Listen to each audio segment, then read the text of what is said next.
श्रीगणेशाय नमः। श्रीसङ्कटनाशनं गणेशस्तोत्रम्।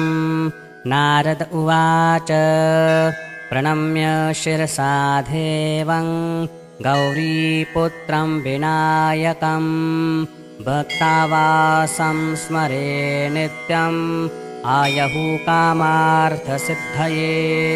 प्रथमं वक्रतुण्डं च एकदन्तं द्वितीयकं तृतीयं कृष्णपिङ्गाक्षं गजवक्त्रं चतुर्थकं लम्बोदरं पञ्चमं च षष्ठं विकटमेव च सप्तमं विघ्नराजेन्द्रं धूम्रवर्णं तथाष्टमं नवमं बालचन्द्रं च दशमं तु विनायकम् एकादशं गणपतिं द्वादशं तु गजाननं द्वादशैतानि नामानि त्रिसन्ध्यं यः पठे नरः न च विघ्नभयं तस्य सर्वसिद्धिकरं परम्।